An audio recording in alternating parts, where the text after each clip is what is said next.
August 18, 2023 na kung saan sa ngayon ay patuloy pa rin ang pag-iral ng habagat sa malaking bahagi ng ating bansa at sa labas ng ating area of responsibility ay may dalawang LPA,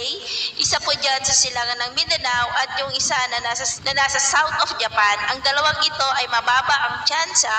na makaapekto dito sa ating bansa. Pero yung nandito sa silangan ng Mindanao ay hihigupin po ito ng LPA na nasa south of Japan at hahatakin nila ang habagat na siyang patuloy na magpapaulan dito po sa ating bansa sa susunod na mga araw. At sa atin naman pong long range forecast ay consistent pa rin naman na walang bagyo na namamataan na tatawid dito po sa ating bansa, posibleng hanggang matapos ang buwan na ito, pero posible pa rin ang pamumuo ng mga sama ng panahon na siyang patuloy na manghahatak pa ng habagat hanggang sa mga susunod na araw. At sa lagay po ng ating panahon, ngayong tanghali ay generally fair weather pa rin sa malaking bahagi ng ating bansa, maliban lamang sa mga tsansa ng maulap na kalangitan na may mga pulupulong pag-ulan dyan po sa may Batanes, ilang bahagi ng Pangasinan, Zambales, Bataan,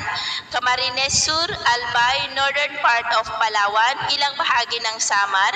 Sulu Archipelago, Zamboanga Peninsula, Maguindanao, Sultan Kudarat at Compostela Valley. At sa susunod po namang oras ay posible pa rin ang maulap na kalangitan na may mga pulupulong pag-ulan dyan po sa may extreme northern Luzon, ilang bahagi ng Ilocos Region, Cordillera, Cagayan, Isabela,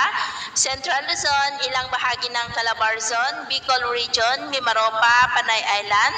Negros, Cebu, Northern Leyte, Northern Samar, Sulu Archipelago, Zamboanga Peninsula, Northern Mindanao, Caraga,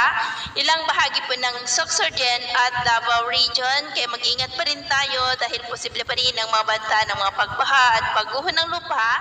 lalo na po sa mga lugar na ilang araw na rin na inuulan. At sa atin namang mga baybayin, wala naman po tayong nakataas na anumang gale warning signals, pero iba yung pag-iingat lamang po kung papalaot tayo para mas makaiwas sa mga sakunang